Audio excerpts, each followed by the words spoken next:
Alright, I will share my mommy now about so for ever possible multimedia. Me did this I don't share into Yakuka doing na yahoye. When say the can edit a farmer and say more H of my Ghana money don't square or you need to be about this. Me did elephant statue aka possible. The can edit a farmer and say more H of need to be about the song. Yanko change some audio. I mean, you can try hard to look at how 2023 is. The fact is that it is very opaque 2023. Now, economy is opaque, so not just say there will be a lot of difficulties within the economy. We and someone you're Michael and Andy Tuja. No, we know Chile Musa Bibia more ye. And ye can Sika Ubenya. And yet do about Butum de Bia, Nemum Kwaba Faso Becra, na what didn't know what to be in West CB, said yes, young Hinity Jabber running to me. See, I'm Yania, Nahoni, and we all say, Uncle Mobrowa, never Coswa, out of your pa, and you hear Mudifoni Beshiapa, Yasubayashire. That's notwithstanding, no. I think say buying the Nyamabi at 2 Kwemo. How successful those things become, no, and also about to me amma that opaqueness, no, abadown kakra. Nensu say sheye na those arrangements, no, echo prolong it beyond the time ranges that I set yamaya hua. Then we should expect a total darkness. Just say we will not see anything true. Ora Michael and Yatin can. Abusia Safen Wadi Wafidi na wa Santimanteman Shira 104.5 Adom 106.3 FM and Asempa 94.7 FM. Ya wankna ya say ni Ebrezi mamono. Ya say Ebrezi wo social media so ni Facebook, YouTube, Instagram. Baby ya wo hono mo. Na ya twaka se bono so na yatiesi amanyo semu a.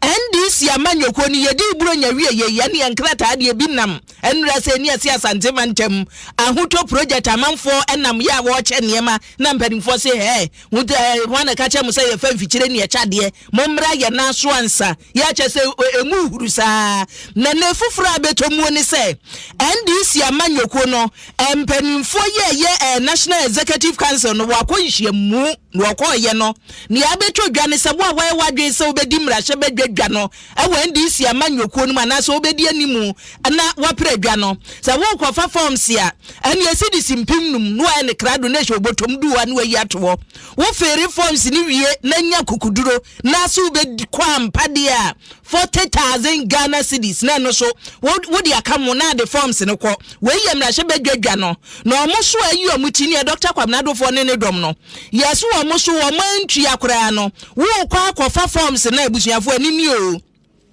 wo kofa forms no a 50,000 Ghana cedis 50,000 Ghana cedis emwedu yesi e no dey fa forms no na wo fa wie no a wo se ampa media manyoko nanim no 500,000 Ghana cedis 500,000 Ghana cedis eno no ububu mu a 5 billion na dia beto wono mo na asemi beto odwa na amanfo si hey na fedi amanyoko ne yetone ye bondo nkomi wo kantamanto anasa dia na mu ye ana Dr. Kwabnado fo ene ene campaign no yakwa mo na so na ebi so mo se sika nti maboa mo ho Dr. Kwabnado fo yi se wo ha sika bi hye botom ye obetumi atua na nipa wo kasa ne ye benkum ogina ho nifa ogina ho kane domfrefo NDC amanyoko no wo fa ya bo tinjan ene wo se NDC amanyoko no pa mo nkasa wiase sika nyina ye boa no ne ye de abedi amanyoko no animo so ombetua ne ombeka bi ye ombetua.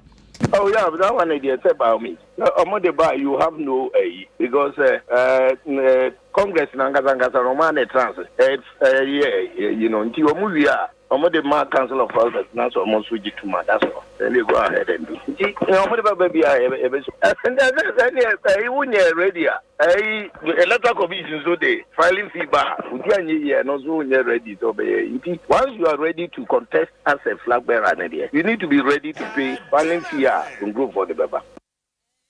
Wafaya no wasi hwi mo ni amode baba bia Dr. Kwabnado for ene agi se ye pe ko bonsu ejabonsu ni ebisa ni se ejabonsu esambod no wasisi na kese nunwa akwa mu ne nkran ba bia samod ye bo honom no wo so aye krado se obetua 5 billion 5 billion wubetua na ade akodi amanyoko nanim na ya se yen kwampanimfo abonim de efa manyosem pani wo kira de wo Kwame Nkrumah suapon mu political scientist wonimdifo John Bobie ene yebisa no pani so de ayo de aba ne se mo obi ankase sika we so wo se wo ebeka se tua tete 5 billion na fa be di amanyoku anim na be yo ho se ne bu ade na mini no na se de amanyoku ni hye won sakora no a wontumi mpre amwa mpe sika bi amanyoku no wo de be ye adwuma etu nipa kro wo mwa wo ho a enkwa suponhwe na ni nyina so yankoti adrom ra ni ahan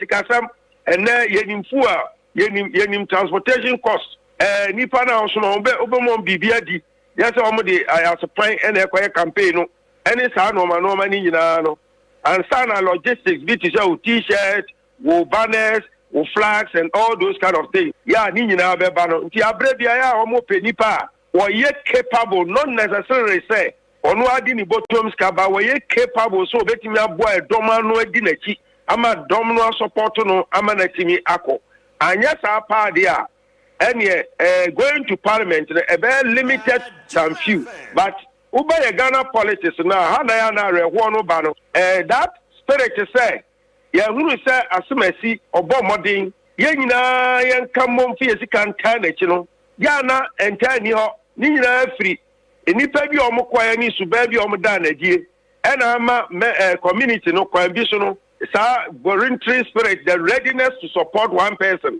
Yeah, ya jiji ya bottom scan ya de tana chino. Sa dia no akofom. Emia yeti ye wo benfo John Bobie owusubu ahin Kwame Nkrumah suapon mu ene wo kira de na kyese wo di twudwa no nti so ye obi a wo betumi akasa na wa mana to kirimu na obi akase wo kase de megidi so wo betumi aye nti me de misika beboa wa wo se sa nipa no na wo sa manyoko no ehwehwe wo ka se kokukuru sika da wo mpaase bi afabra na NDC amanyoko no so ene yakwa wakache ene ye bi sapani na wo hwa bato ntwoto yeso wo NDC amanyoko no mu wonimonyamfo amate Mensa ni ebisa ne so pani na moa 5 billion ya mo se titisika 5 billion ena ne wobedi manim so opese wo 2 franc ama manyokuo no na Ghana so obeye mampani mo gi no no hifo na kwatena ase hifo ani waka asese sika bumi monye opani ne se enye nokro wo se nye nokra fekura na NDC mpanimfo kwatena ase na ntutuye bi e wo so wo ye date ene hyehyɛ ya ka wo so wo de ye adwuma nyina no wo so wo kwatena ase afadwen eti so obi dimirika ba bonte be ka se ye beje 5 billion ye beje 50,000 ne ye keka mo a wonimonyamfo dan ya ma temensa se nokro bia enim ni abomoden se yesa beka opani no na homa no ento munti yensaka na That's what we'll be talking about in the course of this conversation, because we were looking into the future. And as I did bring in Professor Williams, I was asking the question about what makes Ghana attractive to many people, and it differs. I've met people over the weekend who are just interested in where the party is in the Republic of Ghana because they've heard something called Dirty December is happening in Ghana. I've heard others who say that they've been traveling across the country looking for tourist sites to connect and have a proper appeal for what's supposed to be their ancestry. On the whole, what exactly is uniquely Ghanaian that pushes this beyond the return agenda and makes it proper for every person to connect? For me, it's Africa.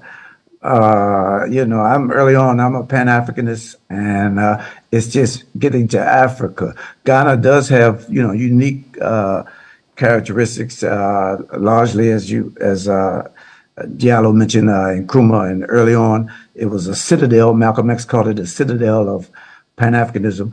But for me, again, it was Africa. I just had to have Africa. And so there was a job. And so that's what got me here. But of course, Ghana's a great country, great people, great.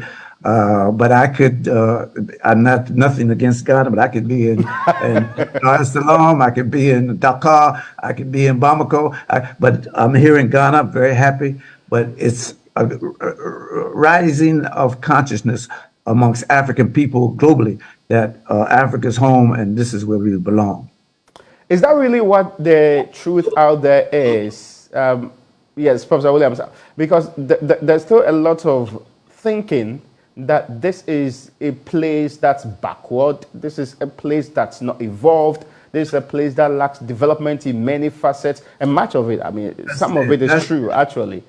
That's there. I'm saying it's a growing consciousness. That's there, but not as much as before. Because of the hostility and the antagonism that you find in, outside of Africa, is pushing people to think more clearly. And so, that's still there, but it's becoming less and less. And you have a growing consciousness among peoples of African descent, Africans globally, to want to connect with Africa. Now, I'm asking you this because there's the conversation that when I come to Africa, and so what? And then what? If I connect with my heritage, what is the point? Oh, it builds up your sense of who you are, and it connects you to like other people. It builds your sense of identity and gives you self-esteem and gives you a purpose, gives you a vision of what we need to do as people. So it's not just heritage and then what. Heritage is critical. It's I think Marcus Garvey said, "A tree without roots can't stand." So it gives you strength. God made me stronger. I mean, I was already strong, but it made me even stronger to know who I am, and I'm firmly rooted. So Africa is very important for the African abroad, not as if heritage is not important. It's critically important. And so, part of our problem is we think so lowly and poorly of ourselves. And so Africa can help us to see ourselves in a better light. That's a good thing.